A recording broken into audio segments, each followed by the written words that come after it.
दोस्तों, क्या कभी आपने सोचा है कि नकली नोट आखिर कैसे छापे जाते हैं? आखिर वो कौन लोग होते हैं जो नकली नोट छापते हैं? आखिर किस तरह की टेक्निक्स का इस्तेमाल करते हैं ये लोग कि एक नोट में इतने ज्यादा सिक्योरिटी फीचर्स ऐड करने के बाद भी ये उसकी कॉपी बना लेते हैं? आखिर कैसे चलता है ये नकली नोटों का धंधा? जानेंगे दोस्तों आज की इस वीडियो में नकली नोटों से जुड़े कुछ मामलों और नकली नोट छापने वालों के बारे में। तो बने रहिए इस वीडियो में एंड तक हमारे साथ। दोस्तों, नकली नोटों के बारे में आपने सुना होगा और शायद कभी आपने नकली नोट देखा भी हो। हालांकि ज्यादातर मामले हम खबरों में ही पढ़ते हैं कि भाई यहाँ पर नकली नोट पकड़े गए, वहां पर नकली नोट पकड़े गए, 2 लोग नकली नोट छापते हुए पकड़े गए, वहां 4 लोग धर लिए गए। कहने का तात्पर्य यह है कि चाहे आप देश के किसी भी कोने में क्यों ना रहते हो, आपने नकली नोटों की खबर के बारे में सुना ही होगा। और देश का शायद ही कोई ऐसा राज्य हो जहां से नकली नोट छापने की खबर ना आई हो। तो दोस्तों चलिए जानते हैं आज के वीडियो में कुछ ऐसे ही मामलों के बारे में और साथ ही उन लोगों के बारे में जो नकली नोट छापते हैं। यह मामला था मुंबई का। बीते साल ही मुंबई के मानखुर्द में पुलिस को वही सूचना मिली कि वहां पर एक झोपड़पट्टी में नकली नोटों की छपाई चल रही है, जिसके बाद पुलिस हरकत में आई और मकान पर मारती रेड। दबिश में पुलिस ने नकली नोट छापने के लिए इस्तेमाल किया जाने वाला सामान बरामद किया। यही नहीं दोस्तों, पुलिस ने 7,16,150 रुपए के नकली नोट बरामद किए। इन नोटों में 50, 100 और 200 रुपए के नकली नोट शामिल थे। मामले में आरोपी रोहित शाह को गिरफ्तार कर लिया गया। आपको जान के हैरानी होगी कि पुलिस ने जिस रोहित शाह को गिरफ्तार किया था उसकी उम्र सिर्फ 22 साल थी और वो एक निजी कंपनी में सेल्समैन का काम भी करता था। हालांकि कंपनी में नौकरी वो सिर्फ दिखावे के लिए करता था ताकि किसी को भी उसके ऊपर शक ना हो, लेकिन असल काम उसका जाली नोटों की छपाई और उन्हें मार्केट में चलाने का था। ये बात हुई दोस्तों देश की आर्थिक राजधानी मुंबई की। लेकिन जैसा कि हमने आपको बताया, ऐसी खबरें देश के कोने कोने से आती रहती हैं। तो चलिए एक नजर डालते हैं देश की राजधानी दिल्ली पर, जहां दिल्ली की स्पेशल सेल पुलिस ने इसी साल मई के महीने में फेक करेंसी छापने वाले एक मास्टरमाइंड को गिरफ्तार किया था। पुलिस ने आरोपी के कब्जे से 6 लाख रुपए से भी ज्यादा की फेक करेंसी जब्त की, जिसमें 2,000, 500 और 200 के नोट शामिल थे। यही नहीं दोस्तों, आरोपी का प्लान नकली नोटों की बड़े पैमाने पर छपाई करने का था। इसलिए उसके पास से करीब 5 करोड़ की कीमत के प्रिंटर, वाटरमार्क व नोट छापने के लिए इंक और दूसरे टूल्स भी बरामद हुए हैं। आपको बता दें, मामला दिल्ली के गाजियाबाद का था। इस मामले में प्रशांत और विराट नाम के व्यक्ति को गिरफ्तार किया गया था, जो कि बेसिकली चेन्नई का था और दिल्ली में नकली नोटों की फैक्ट्री में नकली नोट छापता था। अब ये भी जान लीजिए कि दोस्तों इस मास्टरमाइंड को पकड़ा कैसे गया। दरअसल दिल्ली पुलिस की स्पेशल टीम को सूचना मिली कि ring road, Mahatma Gandhi road और इंद्रप्रस्थ पार्क के पास नकली नोटों की डिलीवरी होने वाली है, जिसके बाद पुलिस ने आरोपी के पहुंचते ही उसे नकली नोटों की खेप के साथ धर दबोचा। और फिर जब पूछताछ की गई तो उसने नोटों की छपाई के ठिकाने के बारे में भी बता दिया। उसने बताया कि उसका प्लान 5 करोड़ तक के नकली नोट छापने का था। दोस्तों आपको बता दें कि नोटों को वो 30 रुपए की दर से बेच दिया करता था। एक मामला है जयपुर का। अभी मैं आपको जयपुर के एक ऐसे मामले से रूबरू करवाने वाला हूं जो किसी फिल्मी कहानी जैसा नजर आता है। ये मामला दोस्तों एक ऐसे भाई का है जो अपने बीमार भाई का इलाज करवाना चाहता था और फिर जब किसी भी तरह से पैसों का इंतजाम नहीं हो सका तो वो नकली नोट छापने के धंधे में कूद पड़ा और बन गया नकली नोट छापने के गिरोह का सरगना। इसका नाम है दोस्तों ब्रजेश मौर्य। दरअसल ब्रजेश मूल रूप से मध्य प्रदेश के ग्वालियर का रहने वाला था। उसका भाई काफी बीमार था और उसका इलाज चल रहा था। एक वक्त के बाद दोस्तों उसके भाई को आईसीयू में रखा गया और डॉक्टर्स ने 25,000 रुपए रोजाना का खर्चा बताया। लेकिन ब्रजेश के पास इतने पैसे नहीं थे कि वो अपने भाई का इलाज जारी रख पाता। इसलिए पैसों के अभाव में बिना इलाज के उसके भाई की मौत हो गई। इस घटना के बाद ही दोस्तों ब्रजेश ने अमीर बनने की ठान ली और शुरुआत में उसने कोई भी गलत रास्ता नहीं अपनाया, बल्कि करीब 8 साल पहले वो जयपुर आया और उसने वहां छोटा मोटा काम शुरू किया।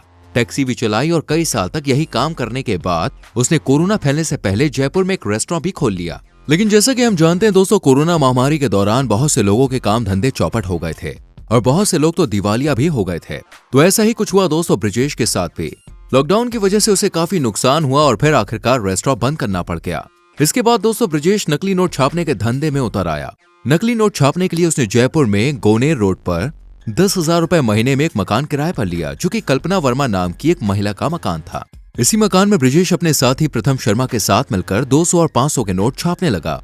हालांकि ब्रजेश नकली नोटों के कारोबार में काफी अच्छा पैसा कमा रहा था, लेकिन फिर भी दोस्तों वो लग्जरी लाइफ नहीं जीता था ताकि किसी को भी उस पर शक ना हो। लेकिन दोस्तों आपके दिमाग में ये भी सवाल आ रहा होगा कि आखिर ये नकली नोटों को छापते कैसे होंगे। आपको बता दें, इसके लिए ब्रजेश और उसका साथी प्रथम नकली नोट खरीदने वालों को 40,000 के असली नोटों के बदले 1 लाख रुपए के नकली नोट देते थे। सेफ्टी के लिहाज से वो इतना ही बताते थे कि वो उन नोटों को बांग्लादेश से मंगाते हैं। यही नहीं, इसके अलावा वो इस शर्त पर नोट देते थे कि उन नोटों को सिर्फ रात में ही चलाया जाएगा। लेकिन दोस्तों कहा जाता है ना कि सच्चाई एक ना एक दिन सामने आ ही जाती है। तो यही हुआ ब्रजेश और उसके साथी प्रथम शर्मा के साथ। मामला तब खुला जब एसओजी ने जयपुर में नागौर के 3 लड़कों को 1 लाख रुपए के नकली नोटों के साथ पकड़ लिया और पूछताछ के बाद उन्होंने बताया कि वो नकली नोट कहां से लाए थे। इसके बाद एसओजी ने एक अपार्टमेंट के विला में ब्रजेश मौर्य और प्रथम शर्मा को नकली नोट छापते हुए पकड़ लिया। दोस्तों, नकली नोटों की छपाई से भले ही कुछ लोगों को फायदा पहुंच रहा हो और वो लोग ऐसा मानते हैं कि ये एक फायदे का कारोबार है, लेकिन फेक करेंसी के चलते आर्थिक तौर पर देश को काफी नुकसान पहुंचता है।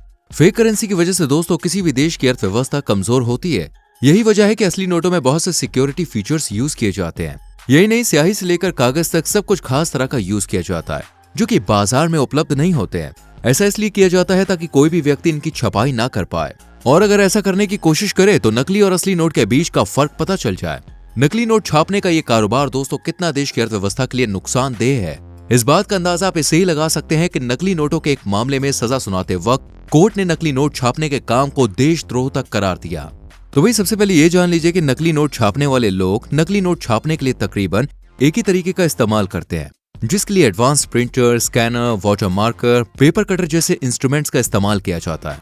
जैसा कि हमने बताया कि नोट बनाने के लिए आरबीआई द्वारा खास तरह के पेपर्स का यूज किया जाता है जो कि बाजार में नहीं मिलता है। लेकिन दोस्तों फिर भी बाजार में कागज की ऐसी बहुत सी क्वालिटीज अवेलेबल है जो कि असली नोट छापने वाले कागजों से काफी मिलती जुलती है। इसलिए नकली नोट छापने वाले ऐसे ही खास कागजों के जरिए नकली नोटों की छपाई करते हैं। कागजों के चुनाव के बाद सबसे पहले असली नोटों की हाई क्वालिटी स्कैनिंग की जाती है और फिर नोटों की एक मास्टर कॉपी तैयार की जाती है। फिर सफेद कागज पर वाटरमार्क लगाया जाता है। इसके बाद नोटों के बीच मौजूद आरबीआई की नकली पट्टी को कागज पर चिपका लिया जाता है। फिर इसी कागज पर नोटों को छाप लिया जाता है। आपको बता दें एक कागज पर 4 नोट छपते हैं, लेकिन जैसा कि असली नोटों को छूने पर उनकी प्रिंटिंग उभरी उभरी सी महसूस होती है, इसके लिए ये लोग स्क्रीन प्रिंटिंग का इस्तेमाल करते हैं। हैरानी की बात तो यह है दोस्तों कि नकली नोट छापने वाले ज्यादातर लोग ज्यादा पढ़े लिखे नहीं होते हैं, लेकिन फिर भी ये लोग इतनी सफाई से काम करते हैं कि इनके द्वारा छापे गए नकली नोटों और असली नोटों के बीच फर्क कर पाना कभी कभी बैंक के लोगों से लेकर आरबीआई के अधिकारियों तक के लिए मुश्किल हो जाता है। चलिए आखिर में एक और किस्सा मैं आपको बताता हूँ जिसके बारे में जानकर आप बिल्कुल हैरान हो जाएंगे कि आखिर 5वीं क्लास व्यक्ति इस काम में इतना माहिर कैसे हो सकता है। ये मामला था दोस्तों उत्तर प्रदेश का। उत्तर प्रदेश में एक ऐसे गिरोह को पकड़ा गया जो 100 रुपए के नकली नोटों की छपाई करता था, लेकिन कहते हैं ना बुरे काम का बुरा नतीजा, ये गिरोह पकड़ लिया गया। पूछताछ में इस गिरोह से काफी कुछ मालूम पड़ा और पूछताछ के दौरान ही उस समय पुलिस वाले भी हैरान रह गए जब उन्हें पता चला कि इस गिरोह का मेन मुखिया सिर्फ 5वीं क्लास पास था। ये गिरोह दोस्तों 10,000 रुपए की गड्डी 450 रुपए के खर्चे में तैयार कर लेता था। पूछताछ में ऐसा पता चला कि ये लोग 10,000 की गड्डी को शराब के ठेकों पर चलाते थे और बदले में इन्हें 5,000 रुपए मिलते थे। अब क्योंकि ठेके पर ज्यादातर भीड़ ही रहती है और लोग भी नशे में रहते हैं, इसके अलावा 100 रुपए के नोट कोई बड़ी करेंसी तो होती नहीं है, इसलिए 100 रुपए का नकली नोट चला पाना इनके लिए काफी आसान होता था।